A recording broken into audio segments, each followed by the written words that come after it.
हम सब बखूबी जानते थे कि कितने खतरनाक मिशन पर रवाना हो रहे हैं, लेकिन हरमिंदर साहब से बाहर निकलने के बाद हम चारों जिस अंदाज में हंसी मजाक और गुलगपाड़ा कर रहे थे, उसकी रोशनी में कोई भी देखने वाला यही नतीजा अखज करता कि हम किसी मेले या शादी में शरीक होने जा रहे हैं। फिर मेहताब सिंह ने यक के बाद दीगरे लोकगीत गाने शुरू कर दिए जो इतनी ठेठ मकामी पंजाबी जबान में थे कि उनमें से बहुत कुछ मेरी समझ से बाहर था, लेकिन बाकी तीनों की तरह मैं भी अटकल पिच्चू साथ साथ गाने की कोशिश करता रहा।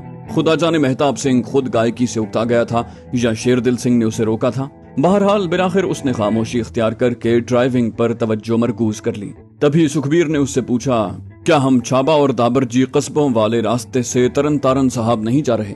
मेहताब सिंह ने संजीदगी से कहा, नहीं पा सुखबीर, हम बशिम्बरपुर से जीटी रोड पर चढ़ जाएंगे, फिर बंडाला वाले छोटे रोड पर उतर जाएंगे। छाबा कस्बे वाले रूट पर जाना हम लोगों के लिए ठीक नहीं है। 2 माह पहले वहाँ की पुलिस चौकी पर भरतलाल नाम का थानेदार आया है। हरियाणा का रांगड़ है और अपनी तैनाती के बाद से दर्जनों मासूम सिख नौजवानों को बिला वजह गिरफ्तार करके उन्हें तशद्दुद का निशाना बना चुका है। हमारा सामना हुआ तो खतरा है कि हमें भी रोक लेगा। हम हथियारों के साथ उसके हत्थे चढ़ गए तो बहुत बुरा होगा। मुझे उसके अल्फाज पर सुखबीर के चेहरे का रंग बदलता नजर आया। मेहताब सिंह की बात मुकम्मल होते ही उसने गुस्से से लरसती आवाज में कहा, यार तुम्हें पहले बताना चाहिए था ना ये सब। अब तक तो मैं कभी का उसकी खोपड़ी उड़ा चुका होता। मेहताब सिंह ने शर्मिंदा होते हुए कहा, कभी मौका ही नहीं मिला बात करने का सुखबीर भाया जी। उस कुत्ते के बच्चे ने तो इलाके के सिख लड़कों की जान मुसीबत में डाल रखी है। 3 हफ्ते पहले गुरुद्वारा ताला साहब के मेहमान खाने पर छापा मार के वहां ठहरे 3 यात्री लड़कों को उठा ले गया था। 3 दिन मारपीट करने और उनके पास से मिलने वाली सारी रकम छीनने के बाद उन्हें तरन तारन साहब जाने वाली बस में बिठा दिया। उन्हें हुक्म दिया कि वापस इधर का रुख न करना वरना डाकू कहकर गोली मार दूंगा। सुखबीर ने सुलगते हुए लहजे में कहा, लगता है इस रांगड़े का आखिरी वक्त आ गया है। आज का काम पूरा हो जाए, अगली बारी उसकी है। ये कहकर वो मेरी तरफ मुतवज्जे हुआ। तुम देख रहे हो जाकिर भाई, हमारे साथ कैसा जुल्म हो रहा है। ये हकीकत है कि पूरे पंजाब में रफ्ता रफ्ता सब छोटे बड़े ओहदों पर गैर सिख तैनात किए जा रहे हैं और सिख कौम को सरकारी मुलाजिमतों में जानबूझकर भर्ती नहीं किया जाता। ये नेहरू सरकार की तरफ से हमारी कौम को कमजोर करने की मुनज्जम साजिश का हिस्सा है। मैंने अपना लहजा दुखी बनाते हुए कहा, हमारे कश्मीर में भी इसी तरह के जुल्म सितम का राज है भाई। नौजवानों को घरों और सड़कों हत्ता के तालीमी इदारों से उठा लिया जाता है और अक्सर सड़क किनारे या नदी नालों से उनकी तशद्दुद ज़दा लाश ही घर वालों के हाथ लगती है। इसलिए तो मैं तुम्हारे पास आया हूँ। हमारा दुश्मन मुश्तरिक है तो हमें उसके खिलाफ मिलकर लड़ना चाहिए। इस तरह हमारी ताकत कई गुना हो जाएगी। सुखबीर सर झुकाए कुछ देर सोचता रहा, फिर उसने संजीदा लहजे में कहा, हमें अपने बुजुर्गों की गलतियों की सजा भुगतनी पड़ रही है। कश्मीरियों को शेख अब्दुल्लाह की नेहरू से यारी ने मरवाया, जबकि हमें जुल्म सितम का निशाना बनवाने के जिम्मेदारों की तादाद बहुत ज्यादा है। मैंने कुछ ठहर कर कहा, हाँ उनके पास रास्ता था कि कायदे आज़म के साथ समझौता करके एक खुद मुख्तार पंजाब के मालिक बन जाते, लेकिन वो नेहरू की चिकनी चुपड़ी बातों में आ गए। सुखबीर ने कहा, जवाहरलाल धोखेबाज इंसान था, उस पर सिख पूरी तरह एतमाद नहीं करते थे, मगर गांधी की सियासत की काट किसी के पास न थी। गांधी दुनिया का वो सबसे बड़ा अदाकार था जो मीठे लहजे से बड़े समझदार लोगों को अपने जाल में फंसाने का फन अच्छी तरह जानता था। हमारी उस वक्त की क़यादत ने गांधी को बापू मानकर किसी तहरीरी मुआहदे के बगैर यकीन कर लिया कि मशरकी पंजाब उन्हीं को मिलेगा। मुस्लिम लीग जो बाकायदा मुआहदा करने जा रही थी, सिखों ने उसे पसे पुश्त डाल दिया और यूं सिखों की लीडरशिप ने अपनी पांव पर खुद कुल्हाड़ी मार ली। मैंने सुखबीर से कहा, चलो जो हुआ सो हुआ, लेकिन अपने बड़ों की गलतियों से सबक सीखते हुए अब हम मिलकर आजादी की जिद्दोजहद कर सकते हैं। सुखबीर ने सर हिलाकर मेरी तायद की। तभी मेहताब सिंह ने उसे बताया, सुखबीर पाजी, हम खानकोट पहुंचने वाले हैं। वहां से बिशंबरपुर होकर बिंडाला के रास्ते लगभग पौने घंटे में सीधे पिंडोरी गोला पहुंच जाएंगे। सुखबीर ने उसकी बात गौर से सुनी और इस्तफसार किया, इसका मतलब है हमें तरन तारन साहब से गुजर कर वहाँ नहीं जाना पड़ेगा। मेहताब सिंह ने कहा, ठीक समझे हो भाया जी, तरन तारन साहब को 3 मील के करीब सीधे हाथ पर छोड़कर वहाँ पहुँचेंगे। सुखबीर ने खुश होकर कहा, ये तो बहुत अच्छी बात है, हमें तरन तारन साहब की पुलिस की नजरों में आने का खतरा मोल नहीं लेना पड़ेगा। मेहताब सिंह ने कहा, हाँ जी, मैंने इसीलिए तो ये रास्ता चुना है। सुखबीर ने इस समझदारी पर मेहताब सिंह को शाबाश दी। फिर वो मुझसे मुखातिब हुआ, बोला, अकल के साथ जीदारी में भी इस जवान का कोई जवाब नहीं। इसका निशाना भी बहुत सच्चा है, साथ साथ गाड़ी भी बहुत अच्छी चलाता है। अपने माँ बाप का अकेला और बहुत लाडला बेटा है, लेकिन जिद करके सर की बाजी लगाने के लिए हमारे साथ आन मिला है। मैं मेहताब सिंह की कम से कम एक खूबी की खुद भी तस्दीक कर सकता था। सड़क की हालत बहुत अच्छी न होने के बावजूद वो मुनासिब रफ्तार से गाड़ी चला रहा था और इस दौरान में जीप कहीं भी उसके काबू से जरा भी बाहर न हुई। उसने एक बड़े से कस्बे के पास से गुजरते हुए कहा, यही बशिम्बरपुर है जी, यहाँ से हम छोटी सड़क पर मुड़ जाएंगे। रास्ता तो कुछ लंबा है पर पुलिस का सामना होने का खतरा कम है। हम जिस छोटी सड़क पर मुड़े थे वो शायद तवील अरसे से मुरम्मत से महरूम थी, लिहाजा जीप की रफ्तार कुछ धीमी पड़ गई और हमें वक्तन फवक्तन हल्के और शदीद धचके लगने लगे। खुशकिस्मती बाकी रास्ता 12-13 मील से ज्यादा तवील साबित नहीं हुआ और हम सरसब्ज खेतों के दरमियान चंद मोड़ मुड़ने के बाद लगभग निस्फ घंटे में दरमियाने हजम के एक गांव की तरफ बढ़ने लगे। तभी हमें गांव से तकरीबन 3 फरलांग हटकर तामीर शुदा एक आलीशान हवेली दिखाई देने लगी। उसके आसपास भी दर्जन भर कच्चे पक्के मकान बने हुए थे, लेकिन उस हवेली के मुकाबले में उनकी कम मायगी कुछ और भी नुमाया हो गई थी। जीप को हवेली की तरफ बढ़ाते हुए मेहताब सिंह ने कहा, यही मिट्ठू सिंह का दौलत खाना है जी। रविवार को तो यहाँ मेला लगा होता है आवाम का, कभी कभी तो 100 से भी ज्यादा फरियादी इकट्ठे होते हैं। मैंने पूछा, अपना दरबार कहाँ सजाता है मिट्ठू सिंह? मेहताब सिंह ने कहा, हवेली के पिछवाड़े बहुत बड़ा पिंडाल बनवा रखा है जी, ऊपर छप्पर डलवा रखा है। गरीब फरियादी चटाइयों पर बैठते हैं और मिट्ठू सिंह कालीन पर गाँव तकिया लगाए उनकी फरियादें सुनता रहता है। ज्यादातर जबानी ही हुक्म चलाता है, पर कभी कभी कागजी कार्रवाई की नौबत भी आ जाती है। मैंने कहा, खाते पीते साहिब हैसियत लोग भी तो आते होंगे ना, वहाँ गाड़ी खड़ी करने की भी कोई बाकायदा जगह होगी। मेरा मतलब है कि हमारी जीप वहाँ जाने से वहाँ तैनात रखवाले चौंकेंगे तो नहीं? मेहताब सिंह ने कहा, हाँ जी, अक्सर आते हैं। बहुत सौ को तो खुद मिट्ठू सिंह बुलवाता है कोई झगड़ा खत्म करवाने के लिए। वहीं पिंडाल के पास हर तरह की गाड़ियां, तांगे और बैलगाड़ियां खड़ी होती हैं। मैंने सुखबीर से कहा, ठीक है सुखबीर भाई, आप लोग बाकी गाड़ियों से जरा हटकर पिंडाल के बिल्कुल करीब अपनी जीप खड़ी करना। पिंडाल में सिर्फ मैं जाऊंगा। आप लोग फायरिंग की आवाज सुनते ही अपने हथियारों से जबरदस्त हवाई फायरिंग शुरू कर देना। इस दौरान इंजन भी स्टार्ट कर लेना। मैं अपना काम करके दौड़ता हुआ वापस आऊंगा और हम फौरन से यहाँ से रवाना हो जाएंगे। मेरी बात सुनकर सुखबीर ने एहतजाज भरे लहजे में कहा, ये तुमने कैसी बात कर दी जाकिर भैया? इतने खतरनाक काम करने के लिए मैं तुम्हें अकेला कैसे भेज सकता हूँ? अगर तुम्हारा निशाना उचट गया तो तुम्हारा काम पूरा करने और तुम्हें बचाकर वहाँ से निकालने के लिए कोई और भी साथ होना चाहिए। हम लोग यहाँ तमाशा देखने आए हैं क्या? मैंने समझाने की कोशिश की। कहा, भाई मैं ये बात इसलिए कर रहा हूँ कि अकेला बंदा मुश्किल से नजरों में आता है। मैं अचानक उसे निशाना बनाऊंगा और किसी के सोचने समझने से पहले ही वहाँ से निकल जाऊंगा।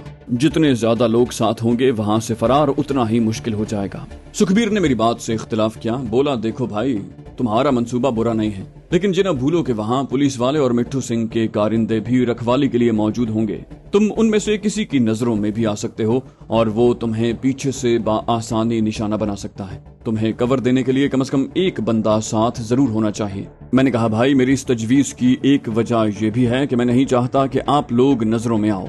मैं यहाँ अजनबी हूँ, मुझे यहाँ कोई पहचान नहीं सकता, लेकिन आप लोग शनाख्त हो गए तो शदीद मुश्किल में गिरफ्तार हो जाओगे। सुखबीर ने कहा, भैया जी तुम हमारी फिक्र न करो, जान देने का सोचकर ही हरमिंदर साहब से निकले हैं। कोई पीछे आया तो उससे निमट लेंगे। मैं खुद तुम्हारे साथ पिंडाल में जाऊंगा। जहाँ तक पहचाने जाने का सवाल है, तुम्हारी बात रखने के लिए मैं चादर की बुक्कल बांधकर मुंह छुपाए रखूंगा। मैंने उसे मजीद समझाना बेसूद समझा। इस दौरान हम हवेली के बहुत करीब पहुंच चुके थे। नीम पुख्ता सड़क मिट्ठू सिंह के आलीशान ठिकाने के पहलू में मुड़कर पीछे की तरफ आगे बढ़ी और हवेली का निस्फ चक्कर काट कर लगभग 1 कनाल पर बने पिंडाल के पास खड़े कई तांगों, बैल और गधा गाड़ियों और 4-5 मोटरसाइकिलों के पास जाकर रुक गई। मैंने लगभग 3 फुट ऊंची 4 दीवारी वाले पिंडाल के अंदर नजर दौड़ाई। मुझे उस वक्त वहाँ 25-30 के करीब अफराद चटाइयों पर बैठे नजर आए। अलबत्ता सामने 1 फुट के करीब बुलंद चबूतरे पर बिछे कालीन पर रखे 4 मूंढों और बेद की डोरियों वाली कीमती कुर्सी पर उस वक्त कोई मौजूद नहीं था। कुर्सी के सामने रखी भारी नक्शीन मेज भी बिल्कुल खाली थी। मुझे वहाँ कोई पुलिस अहलकार या मुसल्लह कारिंदा भी दिखाई न दिया। मुझसे पहले सुखबीर ने रद्द-ए-अमल जाहिर किया। उसका मुखातिब मेहताब सिंह था। बोला, यार वो तो है ही नहीं, लगता है आज दरबार नहीं लगाएगा वो सुअर की औलाद। मेहताब सिंह ने कहा, नहीं भैया जी, ऐसी बात होती तो इतने बंदे यहाँ क्यों होते? शायद लोग आगे वाली जगह काबू करने के लिए वक्त से पहले आ जाते होंगे। वो जरूर आएगा, बस हमें इंतजार करना पड़ेगा। मैंने सुखबीर से कहा, यार मेरा ख्याल है कि ये अपना मेहताब ठीक कह रहा है और ये तो हमारे हक में अच्छा है। हम मिट्ठू सिंह या उसके कारिंदों की नजरों में आए बगैर लोगों के हुजूम में शामिल होकर बैठ जाएंगे और अचानक अपना काम करके निकल भागेंगे। सुखबीर को अगर मेरी बात पर कोई एतराज था भी तो उसने इजहार नहीं किया, बल्कि चादर की बुक्कल मारकर जीप के पिछले हिस्से से नीचे उतर गया। मैंने उसकी पैरवी की, ताहम मैंने चादर में मुंह नहीं छुपाया था। हम दोनों ने इशारे से अपने दोनों साथियों को हथियार निकाल कर तैयार करने को कहा और नपे तुले कदमों से बगैर दरवाजे वाले दाखिली रास्ते से गुजरकर पिंडाल में पहुंच गए। वहां पहले से मौजूद अफराद में से सिर्फ चंद एक ने सरसरी नजरों से हमें देखा और फिर पहले की तरह आपस में बातों में लग गए। हम बाकी लोगों के दरमियान ही मौजूद एक खाली जगह पर आलती पालती मारकर बैठ गए। स्टेज से मेरा फासला 10-12 फुट से ज्यादा नहीं था और चादर के अंदर मेरा हाथ पिस्तौल के दस्ते पर था। मेरी नजरें स्टेज के ऐन अकब में हवेली की तरफ खुलने वाले रास्ते पर जमी हुई थी। सामने ही हवेली का ऊंचा और मजबूत अकबी दरवाजा दिखाई दे रहा था जो उस वक्त बंद था। बिलाखिर उस दरवाजे में जुम्बिश हुई और एक पस्ता कद पला पलाया कारिंदा बाहर निकला। उस निशाने पर एक 2 नाली शॉटगन रखी हुई थी। वो पिंडाल की तरफ आया और गालिबन वहां मौजूद अफराद की तादाद का तखमीना लगाकर वापस हवेली में चला गया और दोबारा एक बार फिर बंद हो गया। सुखबीर ने सरगोशी में मिट्ठू सिंह को गाली देकर मायूसी का इजहार किया।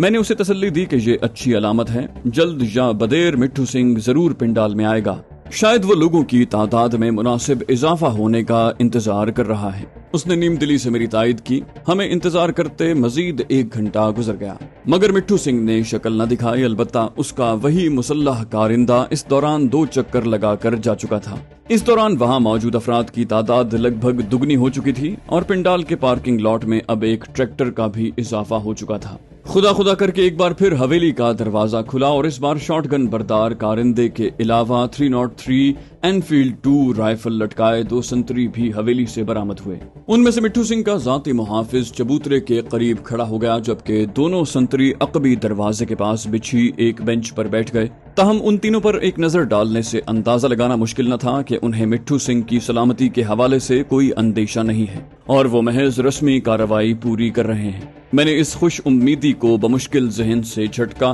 कि इस दर्जा बेफिक्री के बायस शायद उनकी बंदूकें पहले से लोड भी न हो। सुखबीर ने मेरी तरफ देखा और फिर आंख के इशारे से मशवरा दिया कि मिट्ठू सिंह को निशाना बनाने के बाद हमें हुजूम के बाएं तरफ से गुजरकर अकबी दरवाजे की तरफ बढ़ना चाहिए।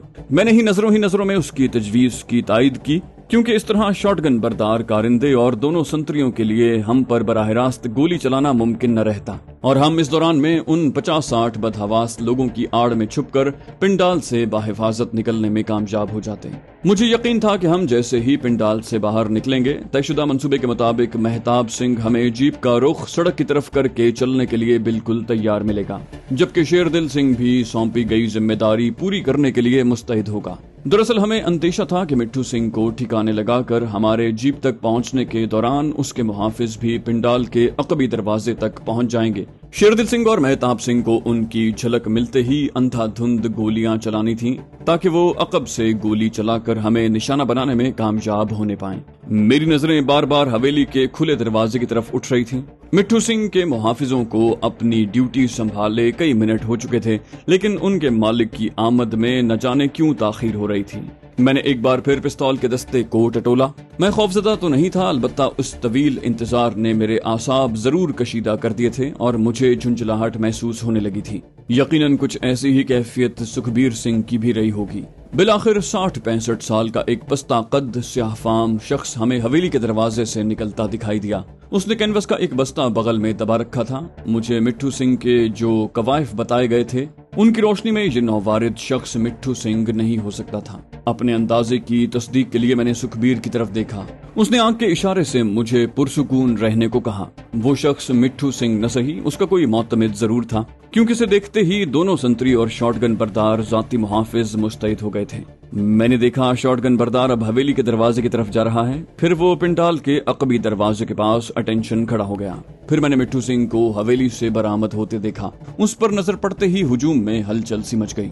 वो लगभग वैसा ही था जैसा मुझे बताया गया था। 45 और 50 साल के दरमियान उम्र, गंदुमी रंगत, तीखे नुकूश वाला गोलाई माइल चेहरा, आंखों पर सुनहरी ऐनक, नफासत से तुरशी हुई मूछें, दोहरे उस्तरे से की गई शेव। उसने पंडित डिजाइन की, पंडित जवाहरलाल नेहरू से मंसूब गहरे सुरमई रंग की वॉस्कट पहन रखी थी, जिसके सामने की बाएं ऊपरी जेब से सुर्ख रेशमी रुमाल झांक रहा था। अलबत्ता नेहरू स्टाइल तंग पाजामे की बजाय उसने वॉस्कट वाले कपड़े ही का पतलून नुमा पाजामा जेबतन कर रखा था। उसके बालों में अभी तक सफेदी गलबा नहीं पा सकी थी, अलबत्ता वो पेशानी से काफी पीछे खिसक चुके थे। मिट्टू सिंह ने पिंडाल में कदम रखने के बाद सामने बैठे साइलों के हुजूम का जायजा लिया। अगर उसे जरा भी शुबा होता कि इनमें उसकी जान लेने पर तुले दो मुसल्ला अफराद घात लगाए बैठे हैं, तो फखर की बजाय उसकी आंखों में खौफ की जर्दी होती। वो नपे तुले कदमों से स्टेज पर रखी मेज के अकब में बिछी कुर्सी की तरफ बढ़ा। उसका मोतमिद, गालिबन उसका मुंशी, इस दौरान कैनवस का बस्ता मेज पर रख चुका था और खुद भी मुअद्दब अंदाज में कुर्सी से लगभग जुड़कर खड़ा हो गया। मेरा पिस्तौल आग उगलने के लिए बिल्कुल तैयार था, बस मैं गोली चलाने के लिए मुनासिब तरीन मौके का इंतजार कर रहा था। मैंने सोचा मिट्टू सिंह को मेज के पीछे कुर्सी पर बैठने से पहले ही मार गिराऊं, लेकिन मुझसे आगे लोगों की एक कतार मौजूद थी और अपनी जगह पर बैठे बैठे बिल्कुल दुरुस्त निशाना लगाना जरा मुश्किल था, जबकि खड़े होने के बाद मिट्टू सिंह को कुर्सी पर निशाना बनाना ज्यादा आसान होता, जबकि फरार होने के लिए तो बहरहाल मुझे और सुखबीर को उठना ही था। इसलिए मैंने कुछ मजीद ठहरने का फैसला किया। मुझे यकीन था कि सुखबीर मेरी सोच पढ़ रहा होगा। मिट्टू सिंह ने अपनी राज कुर्सी संभालने के बाद सरगोशी में अपने मुंशी से कुछ पूछा। कान में जवाब सुनकर उसने इस बात में गर्दन हिलाई। मुंशी ने मजमे को मुखातिब करके आवाज लगाई, करण सिंह और बलविंदर गरिवाल अपनी अपनी जगह खड़े हो जाओ और सरदार जी को बताओ कि तुम दोनों ने उनकी हिदायत के मुताबिक आपस में समझौता किया या नहीं। मुंशी की ललकार सुनते ही मेरे और सुखबीर के ऐन सामने बैठे दो उधेड़ उमर देहाती सिख बारी बारी उठकर खड़े हो गए और उन्होंने निहायत अदब से मिट्टू सिंह को सत श्री अकाल कहा। मिट्टू सिंह ने जवाब में सिर्फ हाथ उठाने पर इक्तिफा किया और गूंजदार आवाज में कहा, क्यों भाई करण सिंह, तुमने मेरे फैसले के मुताबिक अपने ट्रैक्टर के नीचे आकर मरने वाली बलविंदर की जनानी के खून की कीमत के तौर पर फरोख्त करने के लिए अपनी जमीन का टुकड़ा चुन लिया या नहीं? करण सिंह ने हाथ बांधकर आजिजाना लहजे में कहा, मेंबर सरकार, मेरी जमीन तो पहले ही बहुत कम है, उसमें से भी बेच दी तो मेरे घर वाले भूखे मर जाएंगे। उसकी बात पूरी होने से पहले ही मिट्टू सिंह ने गरज कर कहा, तुम होश में तो हो करण सिंह, मेरा फैसला मानने से इनकार कर रहे हो? तुमने बलविंदर की घरवाली की हत्या करते हुए ये सब क्यों नहीं सोचा? करण सिंह ने घिघियाए लहजे में कहा, आपका फैसला सर आंखों पर सरकार, लेकिन मैंने बलविंदर भाई के पैर पकड़कर इसे राजी कर लिया है। मैं इसे अपनी ताजा ब्याही हुई भूरी भैंस और 4 साल तक फसल में से 5वां हिस्सा दूंगा। मिट्टू सिंह ने खा जाने वाली नजरों से पहले करण सिंह और फिर बलविंदर गिरिवाल को घूरा और फिर अपने मुंशी को नजरों ही नजरों में कोई हुक्म दिया। अगले ही लम्हे अपने आका से भी ज्यादा तहक्कुम भरे लहजे में वो धाड़ा, अच्छा तो तुम टटपूंजियों की अब इतनी जुर्रत हो गई कि मेंबर जी के फैसले पर अपनी मर्जी ठूसोगे? मुंशी की तरफ से फिटकार सुनकर दोनों देहातियों के चेहरे सफेद पड़ गए। वो चंद लम्हों तक मशवरा तलब नजरों से एक दूसरे की तरफ देखते रहे। बिलाखिर बलविंदर ने हिम्मत करके मुंशी से कहा, मनजोत सैया, करण भैया के हालात का मुझे पता है, मेरी तरह रो पीट कर साल भर घर वालों का पेट पालता है। आधी जमीन हाथ से निकल गई तो मजारे बनना पड़ेगा इसे। मेरी घरवाली तो वाहे गुरु के पास चली गई, मगर मुझे इसकी हालत पर तरस आता है। उसकी बात सुनकर मनजोत नामी उस मुंशी ने पहले से भी ज्यादा बिगड़े हुए लहजे में कहा, अगर तुमने आपस में ही फैसला करना था तो मिट्टू सिंह जी के दरबार में आकर सरकार का वक्त क्यों खराब किया? फिर वो करण सिंह से मुखातिब हुआ, करण सिंह, अब कुछ नहीं हो सकता। मैंने तुम्हारी 3 बीघे जमीन का स्टाम्प पेपर बना दिया है। दरबार खत्म होने के बाद उस पर अंगूठा लगाओ और अपने 3000 रुपए नकद ले जाओ। उसके बाद तुम दोनों की मर्जी है कि आपस में क्या समझौता करते हो। तभी सुखबीर ने मेरे कान में धीमी लेकिन नाराजी भरी सरगोशी की। बोला, इस इलाके में 1 बीघे जमीन 2000 से कम नहीं मिलती। ये सुअर 3000 में 3 बीघे जमीन हथिया रहे हैं। शुक्र है हमें इन जालिमों से जमीन के सीने का बोझ हल्का करने का मौका मिल रहा है। मैंने तायद में सर हिलाया। मेरी नजरें करण सिंह और बलविंदर गिरिवाल पर जमी हुई थीं, जिनकी हालत से साफ जाहिर था कि ये फैसला उन दोनों को ही बहुत गिरा गुजरा है। लेकिन एहतजाज करने के बजाय उन्होंने सर झुका लिया। अलबत्ता करण सिंह अपनी आंखों में भर आने वाले आंसुओं को रोक नहीं पाया था और चादर में मुंह छुपाकर रो पड़ा।